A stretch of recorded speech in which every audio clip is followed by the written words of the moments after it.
Hello, Nabnia here.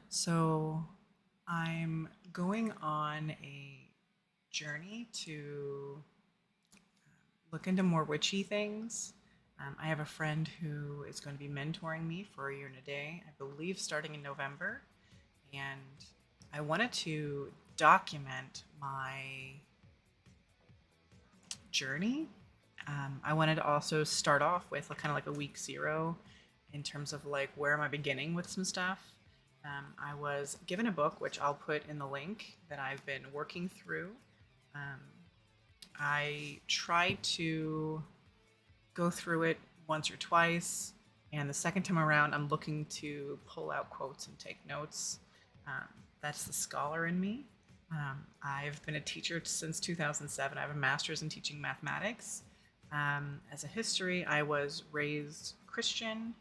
I was raised to believe that there's, one God and that Jesus was a savior and all that stuff. And I was asked, do I believe that this person, Jesus, existed? And I think that they did. I don't, it doesn't feel wrong that somebody named Jesus would exist and would want to sacrifice himself to spare pain from somebody else, and in the belief that they were trying to do something good. Just as I believe that um, there was somebody named Buddha that existed that also had a revelation and wanted to share that revelation with those around them, right? Um, when I was in college, I did a lot of exploring into different religions because I'm a curious person by nature. So I was really wondering, like, what do they have in common? What is different? What stories do they have? And it's always just been really interesting to me. I wouldn't call myself a practicing Christian. I do think that I believe in energy. I think in most, I think I've always kind of felt that way. I've always felt that there is energy all around us. And, when I hit that sort of earth space science class when I was, growing up, and we talked about kinetic energy and potential energy and how springs work and stuff like that, it felt like a homecoming, right? Like it felt like, okay, this is what I'm feeling. And um, I believe that a lot of religions are sort of based on exactly some of those things, right? People see and experience and involve themselves in the energy around them. And from that, you then get, um, these unique perspectives that they then want to share because they have a strong belief in them. So um, I don't know that I would call myself any one religion right now as much as I really do believe that there's energy around us and that you can learn to sort of pick up on and hopefully change the energies around you. I know that there's been a lot of books, I've read a lot on that idea of like self actualization that, so that Tom's the train. I think I can, I think I can, I think I can. I think I love quotes, and I know that there's a quote from Henry Ford that says, whether you can or can't, um, you're right. So it's that idea that if you think you can, then you've already told yourself you can and you're going to get there, right? But if you think you can't, then you've already put that barrier up and you're not going to get there. So, in terms of what I am starting with, my baseline, that's kind of my history, right? I've been raised in some of that old tradition of Christianity. I'm not saying that any faith out there is innately right or wrong.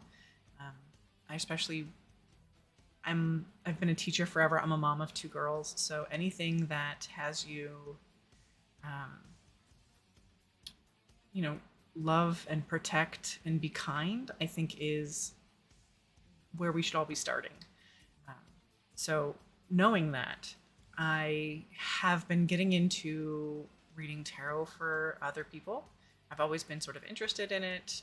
I had a tarot deck, I think, when I was in high school that I got because I was like, I saw it in a Barnes and Noble, I think, and kind of played with it for a little while. And then my mom gifted me a tarot deck um, during Christmas one year, and I was like, well, let me read for others. And it's the first time I was like, let me take this concept of tarot and let me outwardly read for others. And it felt good. it felt right. And I've just been exploring since then. And the more I've sort of leaned into it, the more um, I've trusted my intuition and learned sort of to just go with it. Um, Again, leaning into it, it's felt good. It's felt right. So I'm interested in sort of exploring more and learning more. And I have I've met a lot of people through tarot that would consider themselves witches or warlocks, some that don't consider themselves witches or warlocks. Um, a lot of them, they're really big fans of crystals and things like that. And I've just been learning more and more. And the more I learn, the more I want to learn. And that's me, right? Like I'm that person who just wants to get all the information. It's amazing. So um, the book that my mentor, and I'll put his link in the bottom. It's Plain Toast No Jam on Twitch. He's part of the TWC, the Twitch Witch Collective, that we're mostly there to help heal others, and that's kind of our goal. We love that kind of positively giving back feel. Um, but he's having us start with Drawing Down the Moon, Witches, Druids, Goddess Worshippers, and Other Pagans in America by Margot Adler, sorry. And this is the revised version, and I'll have a link in the description for it, the one that I got. And I've been taking notes, and I sort of wanted to, every week when I get through stuff, and I've probably had this for about 2 weeks, so I'm a little backed up. I think the goal is to get through this by November, and I have an oral language and broad reading learning disorder, so words are hard. They take me a while, but they also take me a while because I really want to really ingest them. I really want to take them, mull them over, and understand them. So that's why I said I've probably gone over the chapters more than once. And I wanted to share some of my current thoughts. I feel like I've gone through the first section. It's broken into 3 main parts, her book. And it's background, witches, other neo-pagans. And then there's some, the material plane. So it's 4 parts. There we go. And then there's some stuff before and some stuff after. So I've read the prefaces and I've gone through the backgrounds. So chapter 1 is Paganism and Prejudice. Chapter 2 is A Religion Without Converts. Chapter 3 is The Pagan Worldview. I think I just started chapter 5, but I haven't taken notes on chapter 4 yet. So I wouldn't say that I'm ready to go over chapter 4 yet.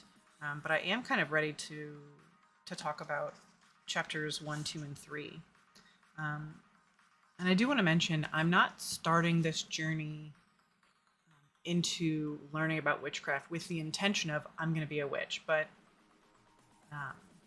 more that I want to understand it, and if it's something that feels right, maybe leaning into it, and if it's something that doesn't feel right, then I'll just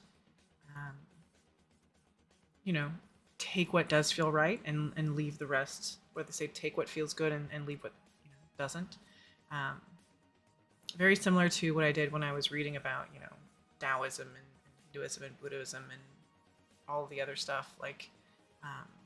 There's many parts of it that have really stuck out to me, even though the whole thing isn't this is it, right? So that's kind of my starting goal with Witchcraft, is that I'll hopefully get some more pieces that feel right, kind of helping me to create and polish my own beliefs.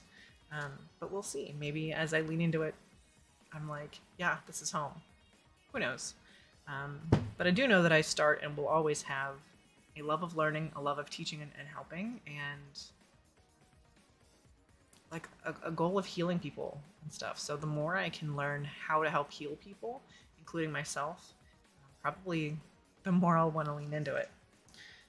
So if I take this Drawing Down the Moon, and we're going to talk about chapter 1, I'm going to pull out some pieces of it and I'm sorry I didn't do anything fancy, but I'm intending on this to be like a vlog kind of conversation that I would be having with a buddy. So as I go through, if I say something that resonates or you have questions, please feel free to type in the comments. Hopefully, generally, curiosity and positive vibes only. I don't really have time for any of the other stuff, but um, if we look into chapter 1 here of Drawing Down the Moon, the very first note I put down was page 7, the definition of magic. It really stood out to me.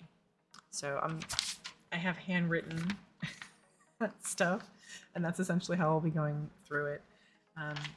But the quote is, "Magic is a convenient word for a whole collection of techniques, all of which involve the mind. In this case, we might conceive of these techniques as including the mobilization of confidence, will, and emotion brought about by the recognition of necessity, the use of imaginative faculties, particularly the ability to visualize, in order to begin to understand how other beings function in nature, so we can use this knowledge to achieve necessary ends." It's a long sentence. So pulling apart the things that really stood out to me on that page 7 kind of definition that was put in there. I like that it's sort of like a collection of techniques. I thought the word techniques was good. I also really love the fact that the relation between magic and the mind was here. That was really, really good. I love the fact that the magic has to do with taking your confidence, right? Taking your confidence and your willpower, and emotion, right? And doing something with it. So that confidence, will, and emotion, those 3 words are really good, which you'll get to know if you know me. I have squirrel moments a lot. These reminded me of, if I think of my own preconceptions of witchcraft, right? And spell work, because I've kind of seen some people do things like that. Witchcraft and spell work. One of the things that I remember being very important was the intention behind the spells or whatever you're doing, right? And again, I think that probably stood out to me when I was reading other books, that because of my belief sort of in how energy is and how energy works, that your emotion and your willpower, right? And that sense of self, that confidence, that's going to be the driving factor. So I love that in the definition of magic here, that they have that, that feel of energy. They didn't say energy, but really, when you think about a person's confidence, their willpower, and their emotion, energy is the manifestation of that, right? And then it says, brought about by the recognition of necessity. I wonder if this is that same feeling of like when an animal's backed into a corner and they get very like fight or flight. Like that's when your emotions tend to be like super high. So that part I would love to hear more about and learn more about. Like that's one of the ones where I'm like, it makes me think. Recognition of necessity. And then the last part says the use of imaginative faculties. We're thinking the mind again.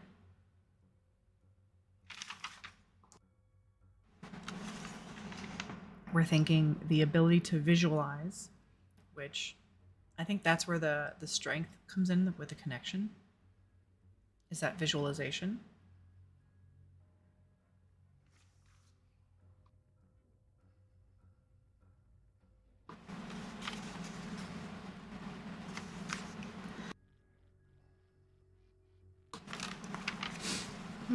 That's fun.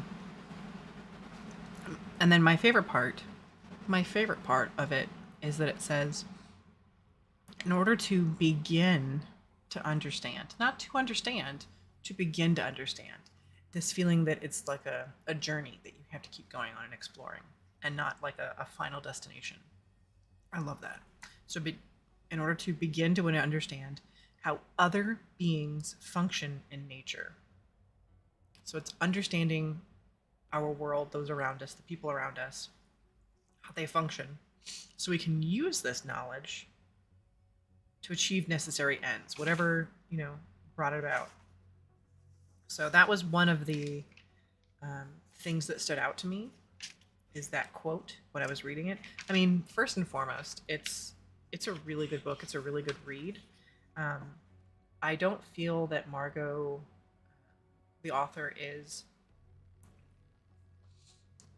heavy-handedly, overtly saying, "Here's my beliefs and here's what I believe." I think that um, the author is doing a really good job trying to stay factual. Here's what this person says. Here's this. Here's the fact. Here's this. Like so far, again, this is all about the history of it anyway. But the next thing in chapter 1 that I thought was really interesting, on page 10, there's sort of the definition of witch and the Indo-European roots of Wick, and I'm probably going to say it weird, Wick, like W-I-C and W-E-I-K. The meanings are to bend or turn. So the definition on page 10 ended up being a witch would be a woman or man skilled in the craft of shaping, bending, and changing reality. I love this. I know that there's a thing that my mom gave me once that essentially said whether something is good or bad might, depend on your perspective. And it was this idea of this vase of flowers. Thinking about when you turn the vase of flowers, you can see it from a different angle, a different point of view. And from those different point of views, things could change. So I love the idea about bending and shaping and changing reality. And I feel like that it's more about the perspective here, right? And again, we're, that first thing using the mind and willpower and emotion. But I feel like a lot of it has to do with their perspective, along with, potentially welcoming in more energy stuff. But I love that stood out to me. Page 11, there's this definition of like Neo-pagans, and it says Neo-pagans look at religion differently. They often point out that the root of the word religion means to relink and to connect, therefore refers to any philosophy that makes deep connections between human beings and the universe. I thought that was really a really good way to kind of think about religion in general, right? Is finding connections. Page 11 talked about feminist witchcraft coven definition of the word spiritual. And the quote that stood out was, "The power within oneself to create artistically and change one's life." So their spiritual definition was about creating and changing your life, right? Like you're changing yourself to change your own life. So I thought that was really insightful.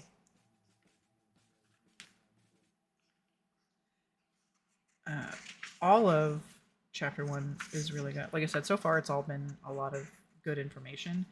Same with chapter 2. I know it starts, the name of it is so chapter 2 starts off, the name here says, "A Religion Without Converts." Essentially saying that you don't walk around with pamphlets like, "Join my religion, join this, join that." Like, there's not a lot of that. A lot of people will see things and read things and then be like, "Oh, this makes sense to me. This feels good." So in chapter 2, I think the first thing that I wanted to talk about was from page 18, and it essentially said, it's where it talks about witches and pagan or neo-pagan religion. And it says,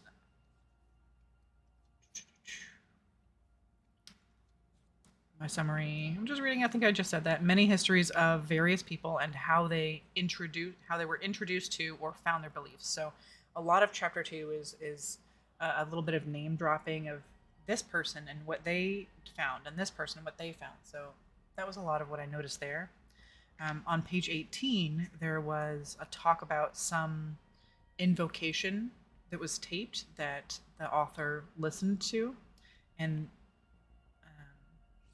the invocation itself that was taped, the words were, "Listen to the words of the Great Mother, who was of old, also called Artemis, Astarte, sorry if I say them wrong, um, Melusine, Aphrodite, Diana, Brigitte, and many other names.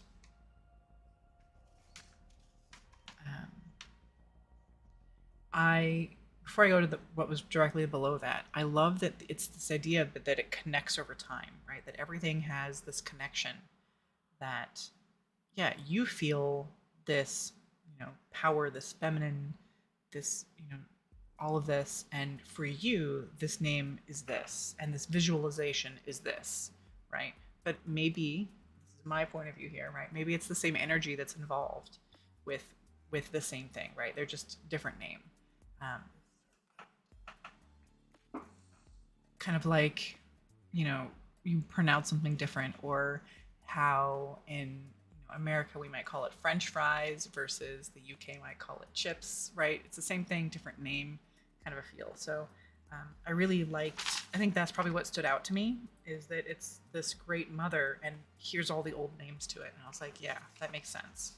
And then right under that invocation was the author's sort of response, right? And the author says, the contents of the tape had simply given me permission to accept a part of my own psyche that I had denied for years and then extend it. So I love that.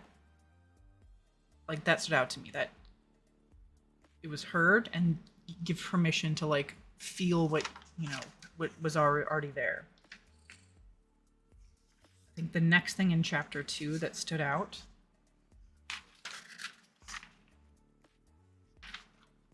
it's like pages 20 to 21-ish. They start going through the primary reasons for why this phenomenon, the resurgence of neo-paganism, why that resurgence is occurring. So the author, asked a bunch of people as they were going through, and it's like, why do you think this is happening? Why are you involved in this resurgence?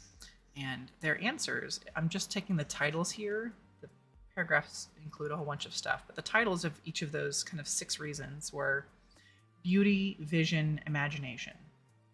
That was their pull to neo-paganism, right? Is beauty and vision and imagination. That they had this like more mental pull, but for that beauty, right? That artistic feel. The next one was intellectual satisfaction. Probably, maybe why I'm getting into it is more of that scholarly. These are things that have happened. They are old. What's the connection to what we used to know, what we currently know, right? Like, how's that work? So that intellectual part, that's really good. The third one, which is the only one that I also have like an addition, like little side note, says growth. And I wrote, because it's in the paragraph below it, evolution, change, or an increase in understanding. So I love that this word growth is here, and it has this idea of getting clarity and understanding, which is kind of my goal also. The fourth reason was feminism. A lot of the witchcraft stuff leans towards feminism, right? This idea of Mother Earth and the Great Mother, and a lot of the deities tend to be like, more matriarchal instead of more of a patriarchal feel. So some people go into it because they had that difference in feeling, right? Like,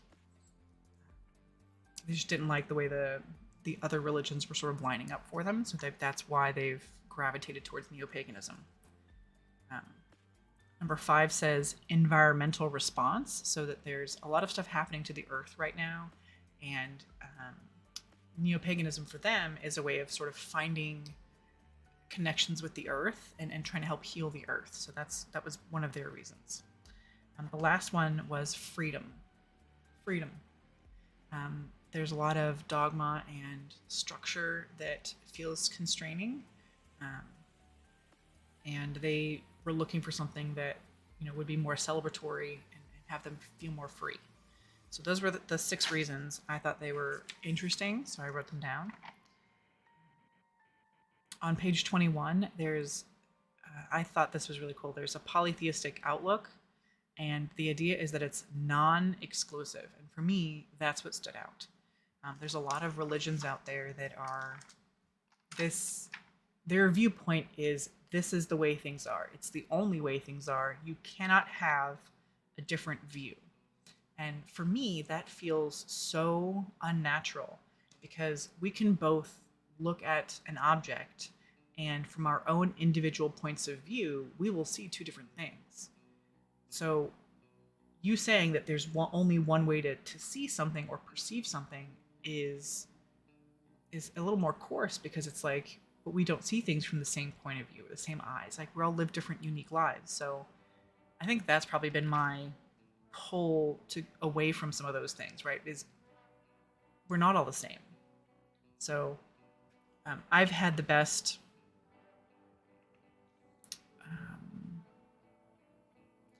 when sitting in a church, I've had the best experience when the person at the front, pastor, priest, whatever it is, and I think it was actually a Catholic church, which was weird.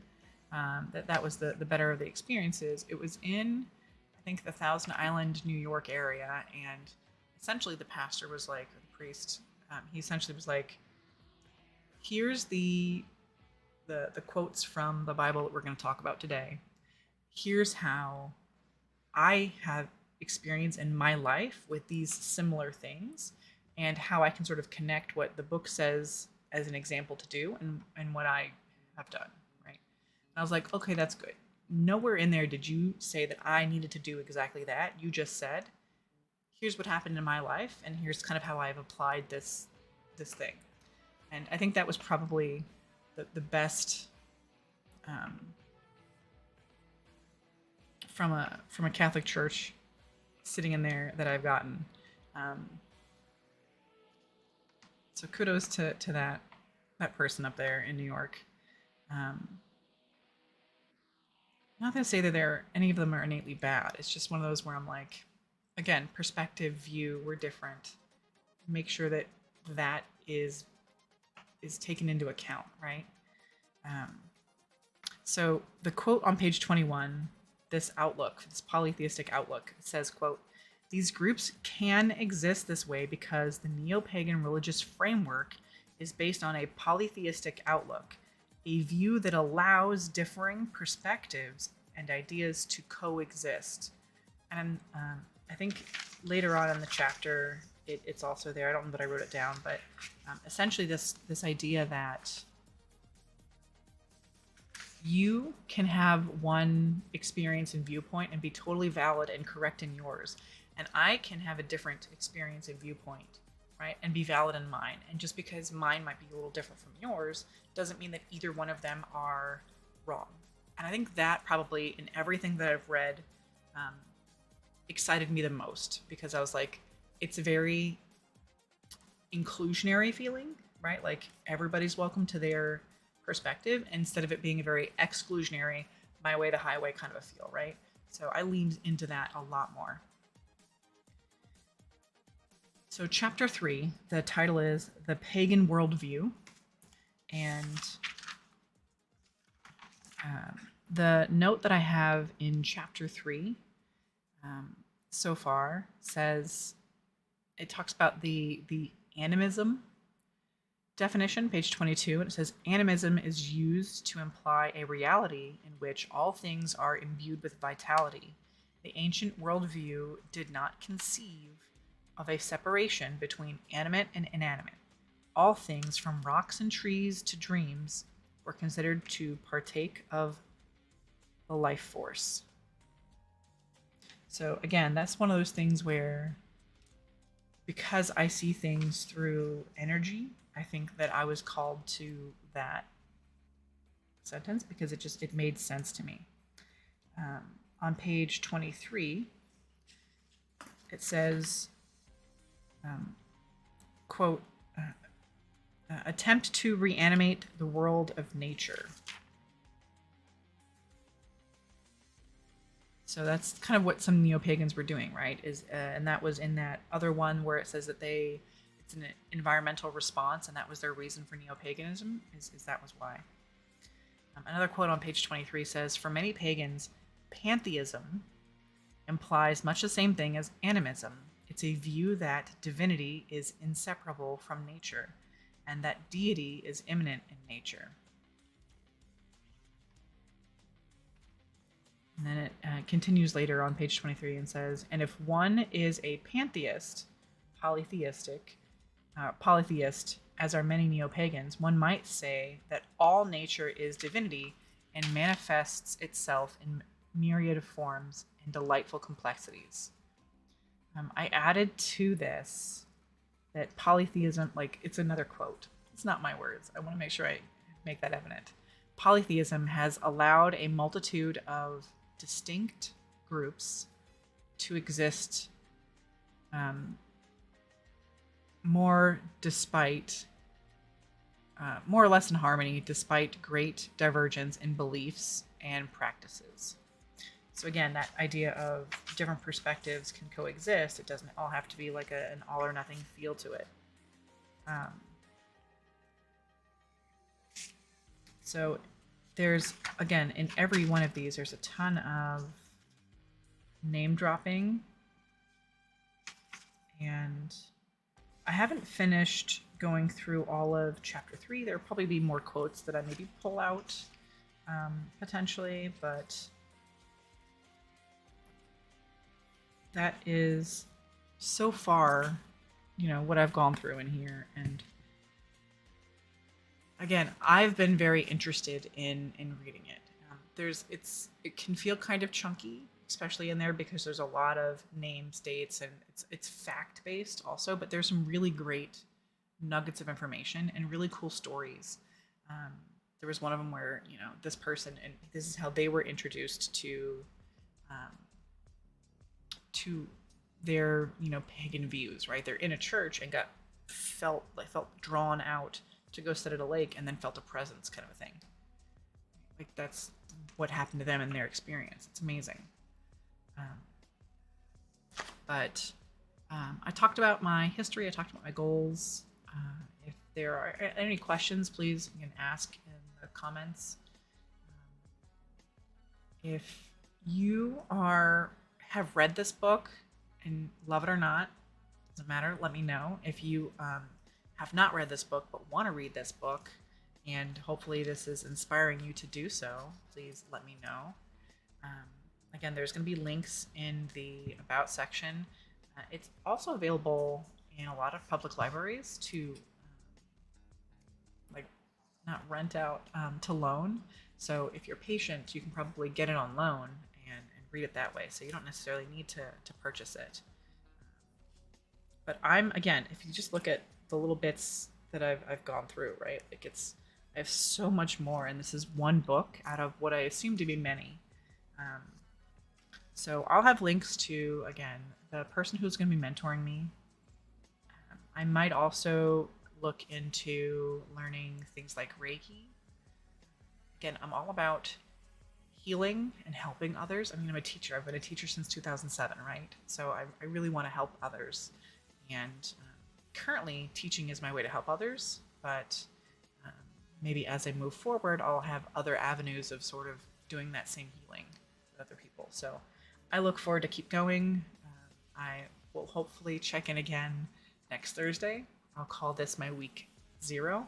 And if there's any questions that arise that you maybe want me to answer in the next video when I go to do it, please let me know. Or if there's any other questions that you think I should be looking for, right? I would love that too. Any kind of help, guiding and stuff like that would be super appreciative. So I'm excited. I hope you're also excited. Thank you for joining me on my journey. I know this is a lot to sit through, and I'm not sure how long my other videos will be, but it's all much appreciated. And